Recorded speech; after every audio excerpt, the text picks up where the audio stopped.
konseptual SMKK RKK, biaya penerapan SMKK ya. Jadi SMKK saya harapkan sudah tahu semua ya. Saya nggak akan bertanya-tanya lah ya. Kalau bertanya-tanya pasti Anda sulit menjawabnya mesti, padahal sudah diberikan materinya dan sudah ada tugas-tugasnya. Ya, saya langsung aja menyampaikan seluruh materi ini aja. Tanpa bertanya-tanya, mudah-mudahan Anda paham semua. Ya. Ya, Pak.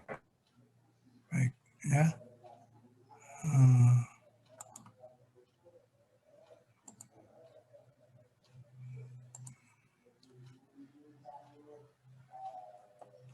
Ya. Jadi SMKK itu saya harapkan sudah paham semua. Itu adanya di Permen 21 PUPR ya tahun 2019 ya. Itu juga sudah menjadi tugas pada awal kuliah ya. Anda saya harapkan sudah semua mengumpulkan tugas tentang identifikasi peraturan perundang-undangan ya. Tentunya ini yang menjadi pokok kita pada hari ini, itu membahas tentang SMKK, Sistem Manajemen Keselamatan Konstruksi ya. Jangan sampai salah sebut, banyak yang salah sebut. Terus RKK, RKK itu adalah Rencana Keselamatan Konstruksi, dan biaya penerapan daripada SMKK. Ini menjadi tugas besar Anda ya, mestinya ya. Untuk satu kelompok 5 orang itu ya. Jadi intinya kita selesai kuliah ini harus bisa membuat SMKK atau konseptual SMKK dan RKK. Nah, di dalam menyusun SMKK ini ya, kita harus tahu dulu ya, SMKK ini adalah implementasi ya, implementasi dari Undang-Undang Nomor 2 Tahun 2017 ya tentang jasa konstruksi, dan implementasi dari implementasi dari Peraturan Pemerintah Nomor 50 Tahun 2012 ya, itu tentang SMK 3. Jadi ada SMK 3. SMK 3 itu adalah Sistem Manajemen Keselamatan Kerja, sedangkan implementasinya itu oleh Menteri PUPR menjadi SMKK, Sistem Manajemen Keselamatan Konstruksi. Ya, itu harus dipahami dulu di sini, baru nanti masuk ke rancangan konseptual SMKK. Ya, rancangan konseptual SMKK itu dikerjakan oleh konsultan kajian maupun konsultan perencanaan yang menghasilkan rancangan konseptual SMKK pengkajian atau rancangan konseptual perencanaan konstruksi. Ya. Nah, hasil dari rancangan ini yang dilakukan oleh perencana ya ditindaklanjuti lagi oleh konsultan perancangan. Ingat ya, ditindaklanjuti lagi oleh konsultan perancangan ya yang dilakukan oleh konsultan perancangan yang menghasilkan rancangan konseptual SMKK perancangan. Ya. Jadi yang biasanya konsultan perancangan itu menghasilkan DID, menghasilkan spek teknis, menghasilkan BQ, ya, menghasilkan gambar-gambar denah, gambar detail, gambar-gambar potongan, ya, itu mulai tahun 2019 terbitnya Permen PUPR ini, konsultan perancangan harus melengkapi lagi dengan rancangan konseptual SMKK perancangan konstruksi. Ya, nah Hasil dari perencanaan-perencanaan tadi tentunya akan diserahkan ke owner, ya, akan diserahkan ke owner, dan owner membuat panitia pelelangan, di mana dalam dokumen-dokumen pelelangan itu persyaratan-persyaratan atau hasil dari rancangan-rancangan tadi itu menjadi persyaratan kontrak, ya, menjadi persyaratan kontrak. Nah, saat mau dikontrakkan, panitia tender sudah menunjuk konsultan pengawas atau dikenal dengan konsultan MK, ya, konsultan manajemen konstruksi. Nah, konsultan itu pun harus, ya, menghasilkan yang namanya RKK, rencana keselamatan konstruksi, ya, konsultasi pengawasan, ya, namanya itu. Nah, saat pelelangan yang diikuti oleh para kontraktor itu membuat RKK, ya, para kontraktor membuat RKK, di mana saat penetapan pemenang, ya, dipilih salah satu kontraktor. Nah, RKK dokumen penawaran tadi dilakukan evaluasi oleh konsultan pengawas dan penyedia jasa, ya, 1 minggu setelah penetapan pemenang pada kegiatan yang disebut dengan PCM. PCM itu Pre-Construction Meeting. Nah, pada saat PCM, RKK dokumen penawaran kontraktor tadi dilakukan evaluasi untuk penyempurnaan, ya, untuk penyempurnaan. Selanjutnya RKK itu menjadi dokumen pelaksanaan sebagai media interaktif antara kontraktor, konsultan, dan PPK kalau di proyek pemerintah, panitia, pejabat, pembuat komitmen, ya, gitu. Baik, saya lanjutkan. Tujuannya dalam pembelajaran ini tentunya Anda juga nanti ini sebagai penyedia jasa maupun pengguna jasa, ya, bisa membuat RKK, ya, rencana keselamatan konstruksi, usulan dalam penawaran sebagai penerapan saat pelaksanaan, dan tujuannya yang terpenting adalah untuk menghasilkan zero insiden, ya, 0 kecelakaan kerja atau mencegah terjadinya kecelakaan kerja dan penyakit akibat kerja. Ya, tadi sudah saya katakan dasar peraturan pada nomor 21, ya, Permen PU, ya, atau Peraturan Menteri Pekerjaan Umum dan Perumahan Rakyat nomor 21 tahun 2019 tentang pedoman SMKK, ya. Dan saat ikut pelelangan nanti, ya, ada peraturan yang harus diikuti, yaitu Peraturan Menteri PUPR nomor 14, ya, PRTM 2020 tentang standar dan pedoman pengadaan jasa konstruksi melalui penyedia, ya, karena Permen 21 nanti itu diimplementasikan di dalam permen ini. Jadi 2 permen inilah yang mendasari di dalam pelaksanaan pekerjaan konstruksi untuk mencegah terjadinya kecelakaan kerja atau kecelakaan konstruksinya, ya.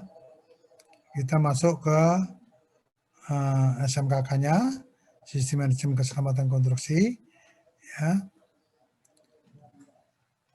SMKK kepanjangannya adalah Sistem Manajemen Keselamatan Konstruksi, adalah bagian dari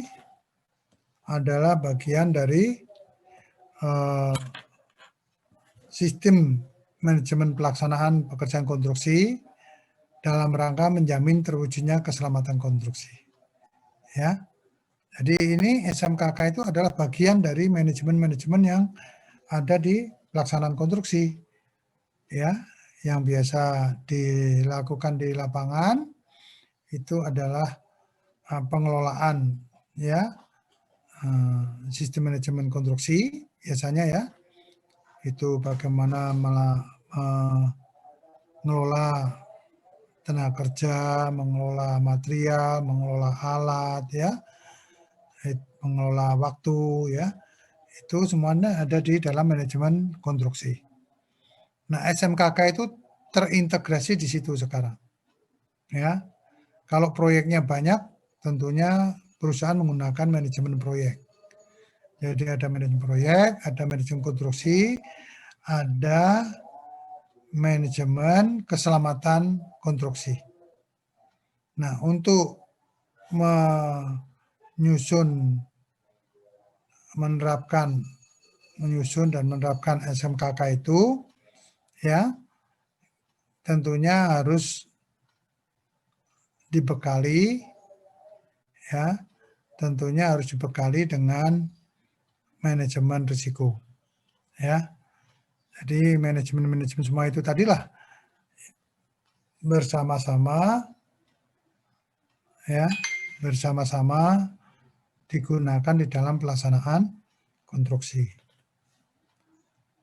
Baik, lanjut. Sekarang RKK-nya. RKK atau Rencana Keselamatan Konstruksi merupakan dokumen lengkap.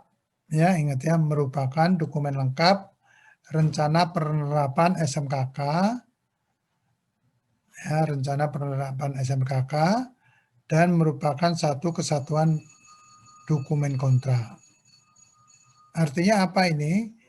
Artinya kalau ikut tender tidak ada RKK, penawarannya gugur. Ya. Kalau ikut tender tidak ada RKK, penawarannya gugur. Selain tidak ada RKK misalnya, maupun ada RKK, tetapi tidak ada biaya SMKK-nya tadi, ya, tidak ada biaya SMKK, penawaran juga dianggap gugur, ya. Jadi itu yang harus Anda pahami nanti kalau bekerja di lapangan, ya, ikut tender, nggak ada RKK-nya, penawarannya langsung gugur. RKK-nya tidak ada biaya, ya, itu juga dianggap gugur, ya. Nah, sekarang format rancangan konseptual pengkajian perencanaan konstruksi ini yang dibuat oleh konsultan kajian atau konsultan perencanaan. Jadi konsultan itu banyak ya, jangan Anda salah ya. Konsultan itu banyak, jangan salah ya, karena masing-masing punya tugas-tugasnya sesuai dengan kapasitasnya. Ya. Jadi rancangan konseptual SMKK, kalau tadi SMKK-nya ya, sekarang rancangannya. Rancangan konseptual SMKK adalah dokumen telaahan. Telaahan itu mengkaji ya, telaahan tentang keselamatan konstruksi yang disusun oleh penyedia jasa konsultasi. Ya, yang disusun oleh penyedia jasa konsultasi konstruksi, pengkajian, dan perencana serta perancangan. Ya, jadi ada 3 konsultan ini. Ya, masing-masing punya lingkup pekerjaannya masing-masing. Nah, di di awal ini dia pada konsultan kajian maupun konsultan perencanaan membuat RKK-nya dengan cover yang sudah baku seperti ini.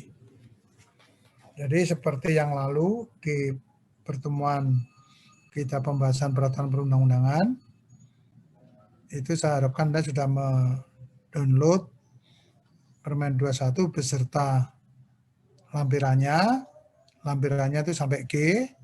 Di dalam lampiran-lampiran itulah banyak format-format yang digunakan. Ya.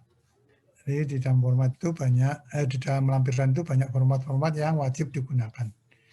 Covernya aja sudah dibakukan. Jadi covernya nanti seperti ini. Cover dokumen rancangan konseptual sistem manajemen keselamatan konstruksi. Tinggal dipilih itu apakah pengkajian, apakah perencanaan. Ya, kalau pengkajian ya perencanaannya nggak usah ditulis. Kalau perencanaan ya pengkajiannya nggak usah ditulis. Nama paket pekerjaannya ditulis, ya. Lokasi pekerjaan, nomor kontraknya, waktu pelaksanaan, terus disusun oleh pimpinan konsultannya siapa. Ya. Nah, lembar yang kedua setelah cover harus dibuat format seperti ini. Rancangan konseptual SMKK, ya, kajian atau perencanaan tadi, nama paketnya tulis lagi, ya, periode pelaksanaan pekerjaannya, ya, pekerjaan konsultannya itu berapa hari ditulis di situ. Nah, ada format, ada tabel yang harus ditandatangani oleh pimpinan perusahaan itu, ya, atau yang membuat konseptual pengkajian SMKK pengkajian atau perencanaan ini. Siapa yang membuat ditandatangani. Terus maaf Pak, saya potong Pak. Tadi ada yang keluar terus pengen masuk lagi belum di accept Pak. Waduh, saya nggak lihat lagi nih. Ya, jadi lanjut aja ya. Terus ditandatangani lagi, ya, ditandatangani berdua itu dengan yang disebut dengan PPK, ya, pejabat pembuat komitmen, ya. Jadi ada dua yang harus tanda tangan dalam hal ini, ya, yaitu konsultan perencanaan atau pengkajian dan PPK, ya, pejabat pembuat komitmen. Baik, saya lanjutkan, ya. Nah, ini adalah contoh, ya, contoh yang tadi saya sampaikan, ya, format itu yang dibuat oleh PT Puji Nugraha Setia, ya, atau PT PNS. Seperti itu, ya. Nanti tinggal dibuat covernya, harus ada logonya, nama perusahaannya, nama paketnya, lokasi, dan sebagainya. Begitu juga dengan lembar pengesahannya juga demikian, ya, ditandatangani. Baik. Nah, apa yang harus dibuat oleh konsultan kajian maupun perencana, ya, itu dimasukkan dalam tabelaris ini. Ya, formatnya ini juga sudah baku, ya. Jadi mengidentifikasi keselamatan konstruksi terkait dengan lokasi. Ya, karena bangunannya seperti apa, bentuknya seperti apa juga ini masih dikaji semua, ya. Jadi dalam lokasi harus dideskripsikan terkait dengan kondisi kontur, kondisi kalau ada sungai, ya kondisi sungainya, kalau daerah gempa harus terlihat, ya, seperti apa dan sebagainya. Tidak cukup 3 ini, masih banyak, ya, masih banyak. Nanti diteruskan, biasanya konsultan akan membuat buku-buku kajiannya itu, ya. Terus rekomendasi teknisnya apa? Ya, misalnya untuk deskripsi awal itu adalah hal-hal yang menjadikan risiko, ya. Dan itu direkomendasikan harus dibuat apa, ya, harus dilakukan apa. Itu kolom yang terakhir, ya. Contohnya dibuat jalan akses menuju lokasi pada jalur jalan baru ke arah rencana lokasi jembatan. Misalnya kalau itu jembatan, ya, atau gedung atau apa nanti, ya. Yang kedua adalah lingkungan fisiknya. Lingkungan fisik itu deskripsinya apa, ya. Mungkin kalau proyek-proyek lingkungan perumahan, lingkungan perkotaan, lingkungan apa ya yang nanti Anda dapatkan itu, ya deskripsinya awal itu apa saja. Terus rekomendasinya, ya tentunya dibuatkan metode-metode maupun rencana-rencana apa saja, ya. Demikian juga dengan sosioekonominya, ya. Deskripsinya apa, rekomendasinya apa. 4, dampak lingkungannya, ya. Kalau itu dibangun, dampak lingkungannya apa, ya deskripsinya awal apa ya. Nanti apakah menjadikan banjir, apa di situ ditulis dampak-dampaknya, ya. Nah, terus rekomendasinya apa. Ini tentunya tidak hanya satu lembar ini akan banyak karena harus ada ureanya, penjelasannya untuk masing-masing itu, ya. Dan ini nanti menjadi landasan atau pedoman saat perancangan, ya. Saat perancangan melihat ini semua. Jadi ini apa tadi yang membuat adalah konsultan kajian atau konsultan perencanaan. Ini, ya. Karena masuk ke format rancangan konseptual SMKK perancangan, ya, perancangan. Tadi sudah saya katakan hasil perencanaan tadi atau hasil dari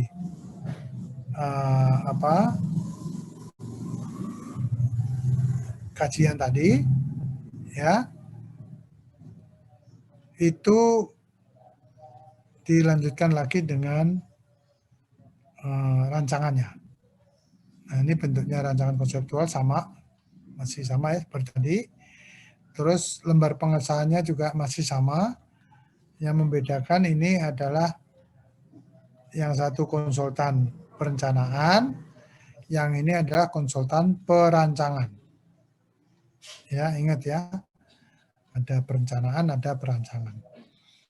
Di mana tadi konsultan perancangan ini sudah menyusun DED dan sebagainya tadi, ya saya sampaikan tadi. Sekarang ini ditambah dengan rancangan konseptual SMKK, perancangan, ya. Nah, daftar isinya sudah berbeda, ya.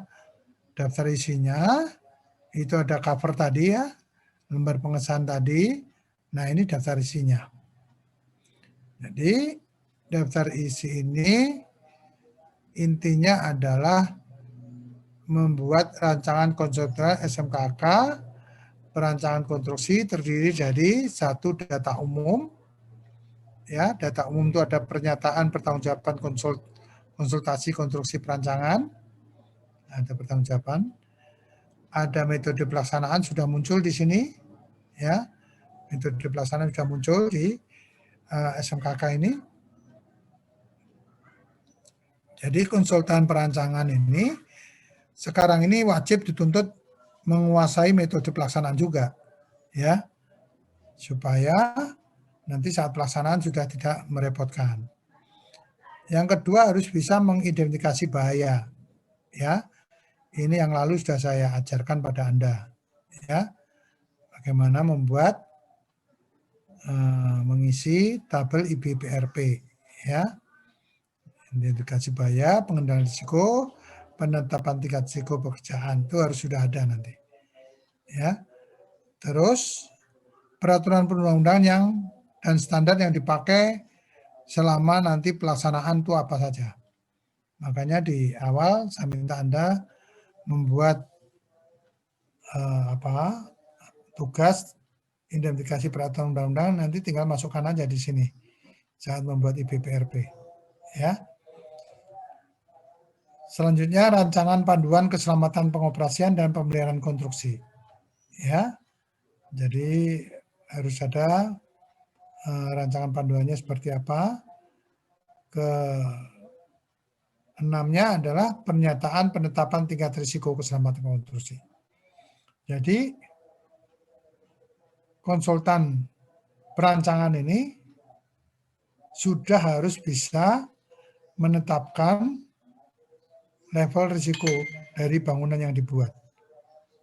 Ya. Jadi pada saat perencanaan sudah keluar tuh apakah risiko tingkat besar, ya, apakah tingkat risiko sedang, apakah tingkat risiko kecil, ya.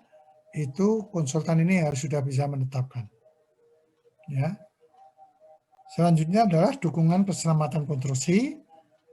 Harus ada mulai biaya keselamatan konstruksinya berapa, ya. Jadi sudah tergambar nanti saat dilelangkan sudah kelihatan biaya untuk SMKK-nya berapa. Ini disusun atau dibuat oleh konsultan perancangan. Termasuk juga sudah harus membuat daftar personil K3 konstruksi. Ya, harus sudah ada siapa saja personel-personel yang mempunyai kompetensi K3 konstruksi. Ya.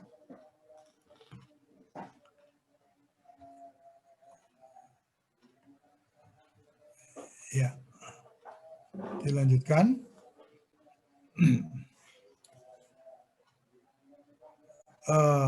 Tadi yang pertama yaitu rancangan konseptual sistem manajemen keselamatan konstruksi. Ya, data umum proyeknya seperti ini diisikan. Ya. Terus ada pernyataan pertanggungjawaban konsultan. Ya. Pernyataannya seperti ini. Ya. Ini ada pernyataannya. Ya. Ini perusahaannya apa? Konsultan tadi ya. Konsultan perancangan apa? Sebagai badan usaha jasa konstruksi bertanggung jawab penuh terhadap hasil desain. Ya. Yang telah dilakukan. Apabila terjadi revisi desain, maka tanggung jawab revisi desain dan dampaknya ada pada penyusun revisinya. Jadi kalau hasilnya konsultan tadi dirubah-rubah oleh lembaga atau orang persorangan, dia sudah tidak bertanggung jawab lagi. Ini surat pernyataannya. Ya, format ini juga ada di lampiran Permen 21. Anda nanti bisa ambil dari sana. Nah, data umum satu-satu tadi harus diisikan ya, nama proyek, nama paket seperti ini ya. Ini contoh ya yang dibuat oleh PT KDS ini.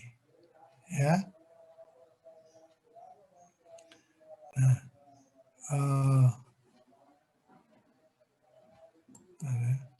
selanjutnya di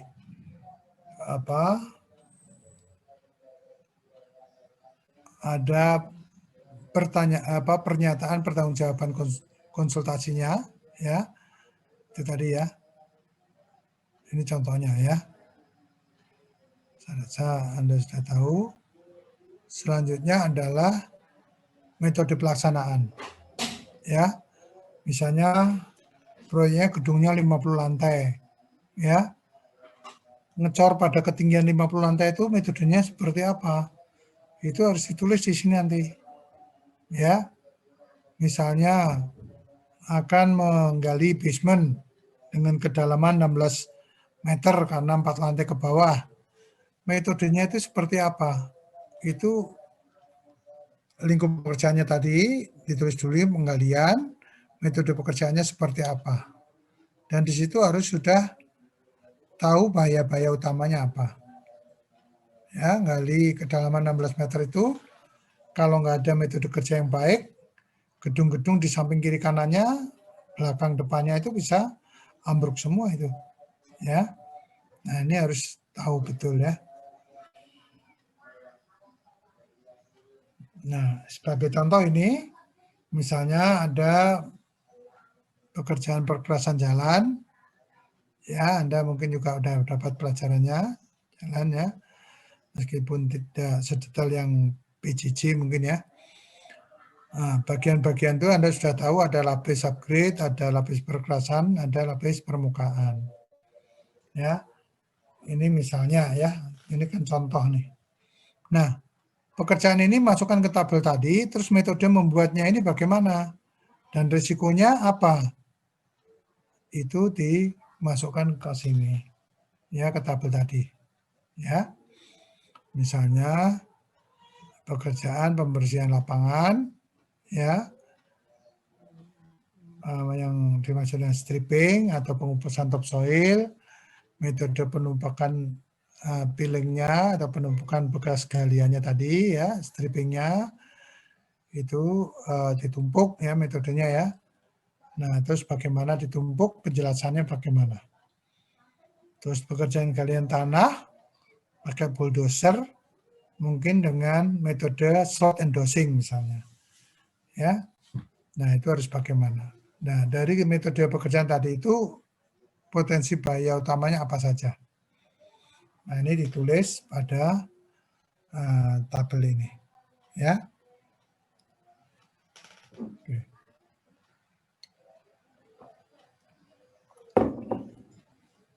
Kita lanjutkan. Ya, misalnya